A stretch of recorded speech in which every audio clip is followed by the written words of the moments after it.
चलो कल का जो रह गया था थोड़ा बहुत वो कवर कर लेते हैं। लार्जर टिप को हम दे देते हैं ब्लैक कलर और स्मॉलर टिप को दे देते हैं व्हाइट कलर। और ये आपके सिलेबस में नहीं है। हाँ, पता है। अरे वाह। हम इतना पढ़ते साउंड कल पढ़ रहे थे साउंड। दो छोटी सी चीजें रह गई थी, वैसे तो रह नहीं गई थी पर हमने डिस्कस तो कर ली थी। क्या टॉपिक चल रहा था कल लास्ट में? अल्ट्रासोनिक एंड इंफ्रासोनिक, बराबर है। कल हमने ये बात कर ली थी, हम बात कर रहे थे हियरिंग रेंज की, या तो हियरिंग रेंज बोल दूं तो किसकी hearing range sir? Human ear की। किसकी? ह्यूमन ईयर की। हमारे बेचारे देसी कानों की, विदेशी होते भी नहीं, ह्यूमन ईयर की। तो इसकी फ्रीक्वेंसी अगर हम देखें तो वो होती है 20 हर्ट्ज से लेके 20 के हर्ट्ज तक, यानी कि किलो हर्ट्ज तक। के यानी 30। मस्त सैलरी में तो जचते ही जचते हैं, बराबर। और इसी को डेसिबल के अंदर कन्वर्ट कर दूं तो 0 डेसिबल टू लेके 180 decibels, dB dB decibels, decibels, ठीक है। इतनी होती है हियरिंग रेंज। इसके अगर इस तरफ थोड़े चले जाते हैं तो वो रेंज 20 के हर्ट्ज से बढ़ जाती है, यानी मोर देन 20 किलो हर्ट्ज। किससे? 20 किलो हर्ट्ज से बढ़ जाती है range, more than we call them ultra. कल बात बता दिया है, ये सब थोड़ा सा खाली ले रहा हूं। और अगर 20 से नीचे, नॉट 20 के बट जस्ट 20 से लेस देन 20 हर्ट्ज से अगर हम बात करें, लेस देन 20 हर्ट्ज से, तो हम उसको बोलते हैं, हम तुम्हें हमसे इंफीरियर गिनते हैं तो इसको बोलते हैं इंफ्रा। जो ये हियरिंग रेंज है उसे हम कॉमन लैंग्वेज में कहते हैं सोनिक साउंड। आई गेस ये कलर थोड़ा लाइट पड़ रहा होगा सर। सोनार और सोनिक सेम होते हैं? नहीं बेटा, दोनों अलग अलग होते हैं। दोनों का मतलब बता देता हूँ। अच्छा है, चलो पूछ ही लिया है, कोई बात नहीं। दोनों का मतलब बता देता हूँ। कोई थोड़ा बढ़िया सा कलर ले लेते हैं पहले। क्या दिक्कत है बॉस? आप लार्ज टिप करो, आप स्मॉल टिप देखा करो। बुक बनी जाता नहीं कर शेफ बनाना शौक नहीं है। अंकल सर आप लाइव पढ़ा रहे हो? देखो अभी सोनिक साउंड की बात कर रहे हैं। इस तरह लाइक चलो कोई बात नहीं। सोनिक साउंड की बात कर रहे थे। जो हियरिंग रेंज थी हमारी उसको हम बोलते हैं सोनिक साउंड। इसी तरीके से अगर हमारी रेंज 20 किलो हर्ट्ज से ज्यादा जाती है तो उसको हम बोलते हैं अल्ट्रा सॉनिक। सोनिक। और इसी तरीके से के को हटा दो, अगर 20 किलो हर्ट्ज के के को हटा दो, इधर ध्यान दो पहले, 20 हर्ट्ज की बात करो तो उसको बोलते हैं इंफ्रासोनिक। कि भाई हम आपको इंफीरियर गिन रहे हैं, हमसे थोड़ा नीचे, या वो सैमसंग के फोन की तरीके से रेंज तो हमारी अल्ट्रा ही रहेगी, बराबर। अब मैंने कहा था इंसान बड़ा ही सेल्फिश होता है। इंसान बड़ा ही सेल्फिश होता है और रेस्टलेस होता है। हमें हर चीज से कुछ ना कुछ आउटपुट चाहिए। तो हमने ये देखा कि ये साउंड भले ही हम सुन नहीं सकते, लेकिन जैसे ही हमें पता चल गया कि ऐसा भी कोई साउंड होता है, now we want to take advantage of this too, कि भाई इसका भी कुछ ना कुछ तो करूं मैं। तो हमने इसका ये किया, हमने ये क्या किया कि इसको मैं डेली लाइफ में कहाँ यूज कर सकता हूँ। तो डेली लाइफ में हमने इसके पर्पसेस ढूंढे कि wherever we can use it, और हमने ये पाया कि हम उसको 2 से 3 अच्छी जगहों पे यूज कर सकते हैं। कल मैंने आपको एक बता दी थी, अब वो बेटा तेरा आंसर। हम इसको यूज कर सकते हैं शिप्स के अंदर टू मेजर, थोड़ा नीचे लिखो, यहाँ पे ड्राइंग करेंगे, टू मेजर सी लेवल। क्या मेजर करने के लिए? सी लेवल। मान लो यहाँ पे पानी है, मान लो है नहीं तो ये स्क्रीन बिगड़ जाएगी, मान लो ऐसा। तो इसके अंदर हम लोग 2 डिवाइसेस लगा देते हैं। एक डिवाइस को बोलते हैं ट्रांसमीटर, क्या बोलते हैं? और एक डिवाइस को बोलते हैं हम रिसीवर, क्या बोलते हैं? रिसीवर।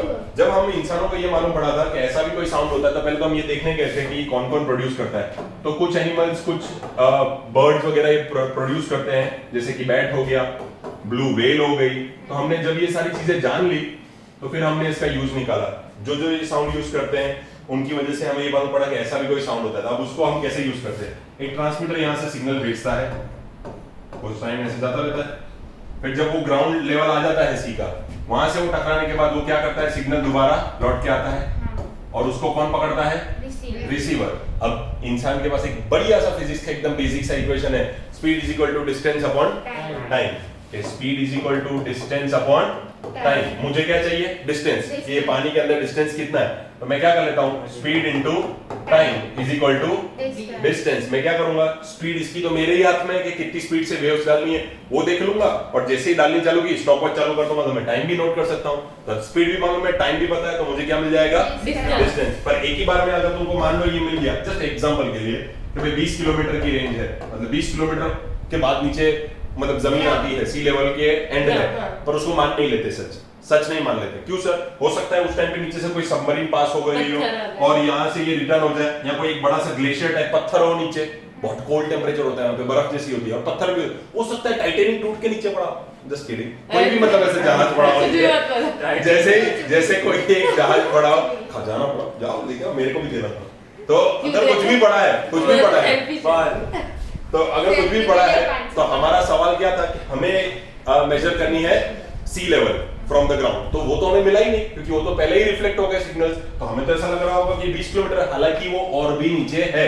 तो वो लोग क्या करते हैं, सी के किसी एक पर्टिकुलर एरिया में ये कंटिन्यूअस प्रोसेस 4-5 जगहों पे करके आते हैं, और फिर उन पांचों का ले लेते हैं एवरेज। मान लो इधर मुझे डिस्टेंस मिला 20, मैं थोड़ा बगल में जाके ये शिप को थोड़ा और खसेड़ के यहाँ पे भी एक बार मेजर कर लेता हूँ, मान लो मुझे मिला 21, कहीं जाता हूँ थोड़ा मिला 19, कहीं थोड़ा और जाता हूँ मैं और मुझे मिल जाता है मान लो 15, फिर मैं ये सारे देखता हूँ और मेरे को कहीं मिल जाता है 10, तो ये हो गए 4 और ये एक और, तो मैं क्या करता हूँ इन पांचों को जोड़ के, जैसे कि 20 plus 21 plus 19 plus 15 plus 10 divide by total ये कितने हैं, तो 5। फिर जो आएगा ना, फिर अप्रॉक्स मान लूंगा कि हाँ भाई इतने एरिया में सी लेवल की डेप्थ इतनी है।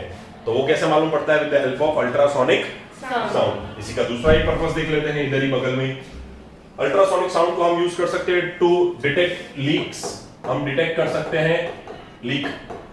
अफसोस आज तक ये नहीं डिटेक्ट कर सकते किसी के दिमाग में कहाँ लीक है, स्क्रू किसके ढीले हैं, वो इससे नहीं बनता। बाकी हाँ तेरे बाजू में बैठे आए हो, पर कितना लीक है, कहाँ लीक है, कहाँ क्रैक है, वो हमें नहीं मालूम। सपोज आपके पास कोई बड़ा सा ब्रिज है, बड़ी सी वॉल है जो आपने बना दी, अब इसके अंदर कहीं पे क्रैक है, कहीं पे क्या है, क्रैक। आप नहीं जानते कहाँ, आप नहीं जानते, तो क्या पूरी वॉल गिरा दो? ये तो हमारी इकोनॉमी के अगेंस्ट हो जाएगा। तब हम क्या करते हैं, बढ़िया सा मेथड होता है, यही ट्रांसमीटर और रिसीवर को उठा के ले आओ और देखो उसको यूज कैसे करते हैं। एक बार ट्रांसमीटर इधर रख दो, ये शेप साइज से कोई मैटर नहीं करता। तो ये सपोज मैंने ट्रांसमीटर रख दिया, अब मान लो यहाँ क्रैक था, but you can't see it, you can't see. तो अब क्या होगा, यहाँ से ट्रांसमीटर क्या करेगा, वेव्स ट्रांसमिट करेगा। तो देखो वेव्स कुछ इस तरीके से जानी चाहिए थी, ऐसे जानी चाहिए थी, पर ऐसा होगा तो नहीं। यहाँ से चली जाएगी, यहाँ से चली जाएगी, यहाँ आके वेव रुक जाएगी। तो यहाँ रिसीवर को, यहाँ मेरे रिसीवर को ये तो मिली, मतलब इधर कोई दिक्कत नहीं है, ये भी मिली, इधर कोई दिक्कत नहीं, फिर दोबारा सीधी इधर मिल रही है। ओ बॉस, बीच में क्या हुआ, मतलब यहाँ कहीं इतनी सी लाइन में क्रैक है, तो पहले तो मैं इतनी जगह को मार्क कर दूंगा कि लोचा कहीं इतने में। Still we have a long path. अब क्या करो, अब इस ट्रांसमीटर और रिसीवर को टेढ़ा कर दो, इस ट्रांसमीटर को ऊपर ले आओ, इस ट्रांसमीटर को यहाँ ले आओ। अब ये हो गया मेरा ट्रांसमीटर और ये हो गया मेरा रिसीवर। अब फिर से ये प्रोसीजर रिपीट करो। अब रे ऐसे आ रही है, भाई मिल गई, चलो ठीक है, मिल गई, यहाँ पे मिल गई, यहाँ मिल गई, यहाँ से निकली तो सही पर पहुंची नहीं है। Now I have the specific location. इसको जितना चाहो उतना छोटा कर सकते हो, तो you will get the specific location के कहाँ है। सीधा वहीं पे ड्रिल करो, पाइप ठीक करो, बंद कर दो, खर्चा बच गया। तो ये है एक यूज किसका, अल्ट्रासोनिक का। इनफैक्ट कई बार ऐसा भी होता है कि ये डिफ्लेक्शन हो जाती है, मतलब हल्की सी क्रैक को छुई तो पीछे रिसीव तो होती है, पर स्ट्रेट नहीं, थोड़ी टेढ़ी जाके रिसीव होती है। और जब आप लॉन्ग स्टैंडर्ड्स में आओगे ना, बड़े स्टैंडर्ड्स में आओगे ना, तब आपको सिखाया जाएगा। हर बार जरूरी नहीं है कि उधर कुछ ना ही मिले, वो मिलती है पर टेढ़ी मेढ़ी मिलती है। तो हम ओरिएंटेशन भी देखते हैं। ओरिएंटेशन मतलब स्ट्रेटनेस, कि कितना सीधा है। जैसे मैं वीडियो रिकॉर्ड कर रहा हूँ तो इसकी ये जो पेरिफेरी है ना, वो मेरी फ्रेम में एग्जैक्टली सीधी नहीं आ रही होगी। नहीं आ रही है, मैंने सेट की है इसलिए। जाना भी क्रॉस चेक करने जाती है बड़ी, नहीं आ रही, अब तो जाओ। क्या भले नहीं आ रही, तो मैं तो बोला ही नहीं यार। भाई मेरे केस में ऐसा है ना कि भाई हेड्स भी मेरा ही, टेल्स भी मेरा, क्योंकि सिक्का मैं लेके आया था। चलो last but not the chapter, तो मैं खेलूंगा ही, तो मैं देखो गलत नहीं होना, मैं खेलूंगा ही। चलो इसके बाद last but not the least, हाँ बाय द वे सोनार, तेरे वाला टॉपिक रह जाएगा। सोनार, देख SONAR, इसका मतलब क्या पढ़ना पड़ता है? Sound navigation and ranging. Ranging नहीं होता है, सॉरी मैंने नहीं पढ़ा, रेंगना नहीं है, ये स्टैंड्स फॉर साउंड नेविगेशन। ये होता है नेविगेशन, वो भी आएगा, ए भी आएगा, एंड इसके लिए होता है हमारे पास, भाई वो साथ में ही है। हाँ तो वही तो बोला मैंने, ये का भी डिफ्लेक्ट साउंड यहाँ पे आप इसको नेविगेशन का एन पकड़ लो या इसको एंड का एन, ये ए को आप एंड भी बोल सकते हो या तो एन को आप नेविगेशन का, इससे कोई फर्क नहीं पड़ता। बट इसका रियल प्रोनाउंसिएशन या तो रियल फुल फॉर्म ऐसा ही होता है, साउंड नेविगेशन एंड रेंजिंग, कि मतलब साउंड की वजह से आपको डायरेक्शन भी मिले और रेंज भी पता चले कि कितनी है, तो उसको बोलते हैं साउंड नेविगेशन एंड रेंजिंग, तो उसको बोलते हैं सोनार। और सोनिक का मतलब होता है एक ऐसी मतलब रेंज जिसके बीच में मैं सुन सकता हूं, मतलब जैसे कि Audible sound, it is called sonic sound. फिर जैसे कि नॉन ऑडिबल साउंड जिसको हम इनऑडिबल बोलते हैं, क्या बोलते हैं, नॉन ऑडिबल नहीं, क्या बोलते हैं, इनऑडिबल। उस इनऑडिबल साउंड के लिए हम यूज करते हैं इंफ्रासोनिक एंड अल्ट्रासोनिक। फातिमा को कुछ याद आ रहा है? कहते हैं इनऑडिबल एंड नॉन ऑडिबल। चलो उसके बाद लास्ट कंसेप्ट है ह्यूमन ईयर। वैसे ही इतना आईएमपी है नहीं, पर आपके टीचर्स वगैरह पूछ सकते हैं, ड्राइंग वगैरह से कोई ज्यादा वो नहीं है इंस्पिरेशन लेने के लिए। था कि वो लेबल पूछे, हाँ लेबलिंग पूछ सकते हैं, पर लेबलिंग से अच्छा है पहले आप उस लेबलिंग का कंसेप्ट सीख लो। बाकी कान के लिए तो आप थोड़ा बहुत ऐसे करके फिर यहाँ पे खाली मैगी बनाना ना चलेगा। हाँ, वो तो मैं एक्सपर्ट है। कौन किसके आना है, तो बेटा जहां से तुमको अच्छा लगे उससे कोई, क्योंकि उसमें बहुत छोटी छोटी रेंजेस है। वैसे मैं आपको ऐसे कभी भी एंकरेज नहीं करता कि कहीं से भी मन करे वहां से ले लो, पर आप खुद देख लो बुक में, आपको कहीं से भी कुछ भी मिल जाएगा। मैं ड्रॉ करती हूँ बाद में, ठीक है। अब उसके पहले मेन इसका कंसेप्ट सीख लें। पहली बात तो ह्यूमन ईयर जो होता है वो डिवाइडेड होता है इनटू 3 पार्ट्स। सबसे पहले हम उसको बोलते हैं आउटर ईयर, जो सबसे बाहर होता है, फिर मिडल ईयर, फिर मिडल ईयर और इनर ईयर, मिडल ईयर और इनर ईयर। मैं आपको बहुत इजी तरीके से जितना हो सकेगा ना मुझसे मैं आपको उतना इजी करके सिखाता हूं। आपको एक ही बार में ये पूरा पैराग्राफ जितना लिखा है बुक में मुंह पे याद हो जाएगा। अभी nobody will look into the text book right now. पहले मेरे साथ साथ खाली सीख लेते हैं, पूरा बकायदा आप मेरे सामने पढ़ोगे और आपको ये याद होगा। I am pretty sure. तो पहले इधर ध्यान दो। सबसे पहले ये कल के कुछ कंसेप्ट याद आता है कि मैंने ऐसा बोला था कि किसी साउंड को अगर मुझे फैलने नहीं देना है तो मैं ऐसे शेप बनाता हूँ, शहनाई जैसे। शहनाई बहुत कान में चुभती है क्योंकि उसका शेप कुछ ऐसा होता है, वो हो सकता है इतना साउंड को फैलने से रोक लेते हैं, तो सारा साउंड ऐसे सीधा सीधा ट्रैवल कर जाता है, तो बड़ा स्ट्रिल साउंड लगता है, चुभता है कानों को, इरिटेटिंग लगता है, पर तेज हो जाता है। मैंने नॉर्मल सी फूकी तो मारी थी, इतना तो मैंने दिया भी नहीं था जितना निकल रहा है। या कार का वो हॉर्न या तो रिक्शा वाले का भोंपू, बराबर जो उन्होंने बना के दिया है ड्राइंग में, तो वो सारी चीजें मैंने आपको बताई थी राइट। एग्जैक्टली उसका उल्टा कर दो, मतलब मैं पकड़ पकड़ के लेके आ रहा हूं और घुसा देना एक छोटी सी जगह में। पहले छोटी सी जगह से मैं एयर ब्लो कर रहा था एंड आप थोड़ा बड़ी सी जगह पे लेके जा रहे, not too large but little large. बड़े से छोटे में जाना, अब बड़े से छोटे में उल्टा कर देते हैं इसको। सपोज तो ये देखो ये काम वही हो गया, ये बड़ा है और सुनना तो अंदर से है, तो बड़े से सारी वेव्स को पकड़ के लाओ और अंदर की तरफ लेके जाओ। ऐसा यहाँ सपोज कान का आउटर ईयर है आपका, तो बड़े से सारी वेव्स को पकड़ के लाओ। सपोज ये हमारा आउटर ईयर है, सब पकड़ के लाओ, अंदर लेके जाओ इनर ईयर की तरफ। जैसे बाहर का है, सारे वेव्स को पकड़ के लाएगा और सारी की सारी आवाज कहां चली जाएगी, हमारे कानों में। इसलिए कभी भी थोड़ा भी इरिटेटिंग साउंड सुनते हैं ना, तो हमारी बॉडी अपने आप ऐसे रिफ्लेक्स दे देती है, ऐसे पकड़ लेते हैं हम, वो रोक देते हैं हम साउंड को। तो बाहर से सारा पकड़ के लाए, इसके अंदर है, तो आउटर ईयर का काम ही इससे मालूम नहीं पड़ जाता। आउटर ईयर क्या करता है, कलेक्ट करता है आजू बाजू के सारे आवाज को और कॉन्सेंट्रेट करवा देता है एक ही जगह पे, कॉन्सेंट्रेट करवा देता है एक ही जगह पे। हो सकता है ऐसा काम, बोल सकता हूं ऐसा कि आजू बाजू का सारा आवाज लेके आना है और मेरे कान में घुसेड़ देना है, ताकि मुझे ऐसा लगता रहे कि भाई मैं बहरा नहीं हूं। घुसेड़ देना, ठीक है, अपने अपने कानों में, आपके कानों में, आपके चलो इससे डाइवर्ट हो जाएंगे तो थोड़ी देर में, बस 5 मिनट लूंगा हार्डली। चलो उसके बाद ये अपने हिंदी में और गुजराती में टर्म्स तो काफी बहुत सुने होंगे। मेरे कान के पर्दे फाड़ देगा पे तू, कितना चिल्ला, सुना ही होगा। तो सच में ऐसा अंदर एक कर्टन टाइप पर्दा होता है, उस पर्दे को हम बोलते हैं कान का पर्दा, यानी कि ईयर ड्रम। क्या बोलते हैं उसको, ear drum. We call it as ear drum. तो क्या सर बजाऊं बैठ के ड्रम? हाँ बजाना ही है, पर आप नहीं बजाओगे, बजाना ही है सर ड्रम, तो बजाओ, बजाना ही है पर आप नहीं बजाओगे, खुद ब खुद बजेगा। फील हो रहा है कि पर्दा फटेगा।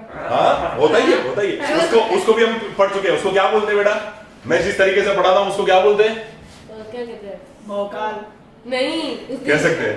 उस दिन सर ने बोला था ना उस क्लास में, वही जब मैं अभी मैं बता देता हूँ, अभी बच्चे खुद ही आंसर देंगे। उसको क्या बोलते हैं, हाँ बेटा क्या बोलते हैं, कौन सी वाली पिच होती है मेरी, हाई पिच। हम साउंड में क्या पढ़ते हैं, हाई पिच, लो पिच। और मेरी कैसी रहती है, हाई रहती है कि लाउड होती है? क्या फर्क होता है बच्चों लाउड और हाई में? जल्दी बताओ। लाउड में मतलब वॉइस हो, वेरी गुड। एक में वेवलेंथ बढ़ती कम होती है और एक में एम्पलीट्यूड यानी कि हाइट क्या बढ़ती है। मेरा लाउड होता है कि हाई होता है, दोनों। हाई। रुका नहीं है ना वीडियो, बस चलो ईयर ड्रम की बात करें बच्चों, थोड़ी देर, बस 2 मिनट दे दूंगा। सारा साउंड ला के कान में ढकेल देना है, अब वहां होता है वही हिंदी गुजराती में बोला हुआ हमारा फ्रेज कान का पर्दा। पर्दा। याद करो मैंने तुमको कल एक चीज बताई थी, कॉन्ट्रैक्शंस एंड रेयर फ्रैक्शंस क्या होते हैं, वो क्या होते हैं? कम और मतलब to and fro motion. To and fro motion किस पे? कोई भी किस पे? एयर पे। किस पे? एयर पे। जब मैं कॉन्ट्रैक्शंस यानी कंप्रेशंस करूं तो फिर उसको क्या बोला जाता है? Two motion. Two motion। और मैं उसको एयर को एक लेयर को दूसरी लेयर पे धक्का देता हूं, हाँ। धक्का देता हूं। और रेयर फ्रैक्शंस यानी लेके आता हूँ वापस। एग्जैक्टली देखो हमारे कान के ड्रम पे यही होता है। हमारे कान के ड्रम पे पहले लगता है धक्का, तो पहले कान के ड्रम पे होने वाला है सी यानी कि जिसको हम बोलते हैं कंप्रेशन। हाँ, और दूसरा जब वापस आता है तब वो होता है रेफ्रैक्शन। रेफ्रैक्शन। रेफ्रैक्शन ऐसे कंप्रेशन रेफ्रैक्शन की वजह से कॉज होता है क्या बच्चों? वाइब्रेशन। वाइब्रेशन की वजह से सुनाई क्या देता है बच्चों? साउंड। अरे वाह, चलो वो साउंड चला जाएगा यहाँ। अब जब ये तबले बज ही रहे हैं तो वो साउंड जाएगा यहाँ पे। Middle। यहाँ पे 3 हड्डियां होती है, 3 बोन्स, 3 मेन बोन्स, बराबर? 3 मेन बोन्स। पहली बोन का नाम है हथौड़ा, हैमर। हाँ, हैमर ये रहा। फिर एनविल। दूसरी का नाम है एनविल एंड स्टीरअप। चलो ये 3 हथौड़े क्या करते हैं बेसिकली? जो भी वाइब्रेशन आपके यहाँ पे आया है कान के अंदर, अभी भी याद रखना, मेरी बात ध्यान से सुनना। 10th स्टैंडर्ड में आपको ह्यूमन आई पढ़ना है। हमारे पास है ना भगवान ने 2-4 ऑर्गन्स दिए, एक स्मेलिंग के लिए, देखने के लिए। एक यानी जिसको मैं बोल सकता हूँ साइंटिफिक लैंग्वेज की बात करते हैं ऑर्डर के लिए, इसको मैं आई साइड को बोल सकता हूँ विजुअल के लिए, विजन या विजुअल के लिए, और तीसरा दिया है ऑडिटरी के लिए यानी ऑडिट के लिए, ऑडियो के लिए, ऑडियो के लिए। पर ये सारी चीजें तुम जब सुनते हो किसे पता चलता है कि ये पंकज सर का आवाज है, ये वो, ये सारा कंप्यूटिंग तो तुम्हारा ब्रेन करता है, तो फिर पहुंचाना भी तो पड़ेगा। तो जब आंखों से देखते हैं टेंशन में, जब ह्यूमन आई पढ़ोगे तो पता चलेगा आंखों से देखी हुई इमेज ब्रेन तक लेकर जाने का काम होता है ऑप्टिक नर्व्स का। किसका? ऑप्टिक, ऑप्टिकल्स, कुछ याद आता है? आंखों से रिलेटेड, हाँ। चश्मों से रिलेटेड। वैसा ही इसके केस में होता है। अब कानों से सुना हुआ भी तो ब्रेन के पास लेके जाना पड़ेगा, तो वो कौन लेके जाएगा? Auditory nerves. वो ऑप्टिक नर्व्स, तब मेरे केस में सुनने वाली नर्व्स है ना, सुनने वाली, देखने वाली होगी तो ऑप्टिक नर्व्स, और सुनने वाली हुई तो ऑडिटरी नर्व्स। तो अब पहले ये जो सिग्नल, ये जो साउंड, ये जो वाइब्रेशन बना, वाइब्रेशन की वजह से क्या बना? साउंड। अब वो साउंड किस चीज का है? कुत्ते का है, बिल्ली का है, इंसान का है, तो किस इंसान का है, तो क्या है? पहले इंटरप्ट तो करना पड़ेगा, कैलकुलेट तो करना पड़ेगा। कैलकुलेट कर सकता है कौन? वो तो इधर है ही नहीं, हम तो पढ़ रहे हैं कान की बारे में बात, वो तो कहाँ है अभी, तो पहुंचाना पड़ेगा उसके बाद। तो पहली बात तो ब्रेन थोड़ी वाइब्रेशन समझता है ब्रेन का वाइब्रेशन समझता है, ब्रेन तो समझता है सिग्नल्स। वो भी कैसे सिग्नल्स? जिनको हम कॉमन लैंग्वेज में बोलते हैं इंपल्सेस। क्या बोलते हैं? इंपल्सेस। और वो भी बात करें कैसी इंपल्सेस, तो बोलेंगे इलेक्ट्रिकल इंपल्सेस। इसीलिए जिसका खिसक जाता है ना उसको फिर शॉक देने पड़ते हैं। अबे इधर ही देते हैं क्या? इधर ही पड़ते हैं।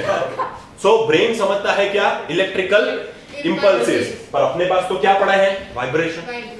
एक तो पड़ा है कान में और दूसरा पड़ा है वाइब्रेशन। तो ये तीनों हमारी हेल्प करते हैं कि पहली बात तो हम उसको क्या करेंगे? कन्वर्ट कर देंगे into electrical impulses, and then via, देखना भी तो पड़ेगा, and then via auditory nerves. किसकी हेल्प से?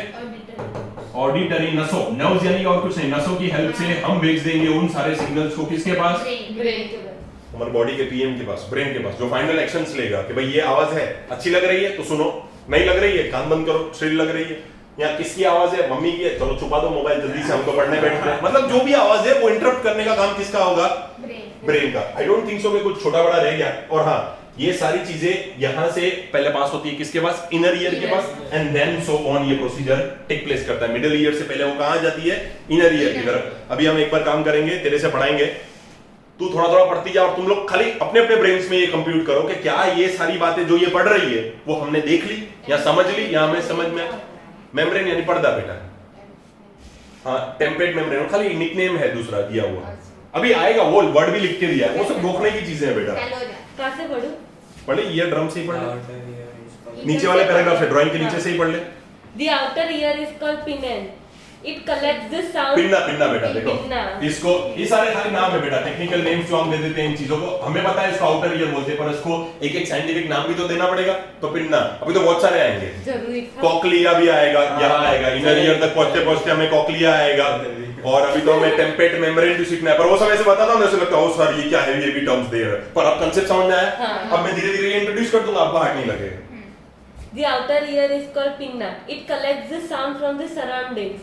the collected sound passes through the auditory canal. ये देखो, ये कलेक्ट किया और हमारे पेट की डाइजेस्टिव कैनाल को हम बोलते हैं एलिमेंट्री कैनाल और इस पूरी कैनाल को हम बोलते हैं ऑडिटरी कैनाल, क्योंकि ये सुनने का काम करती है, बराबर। तो यहाँ से पूरा ये चला गया यहाँ पे, कलेक्ट किया आजू-बाजू में से, घुसेड़ दिया पिन्ना में। चलो आगे बढ़ते हैं। At the end of the auditory canal, there is a thin membrane called the eardrum or tympanic membrane. हाँ, इसका निकनेम देखो, मैंने बताया ना, टिम्पैनिक मेम्ब्रेन।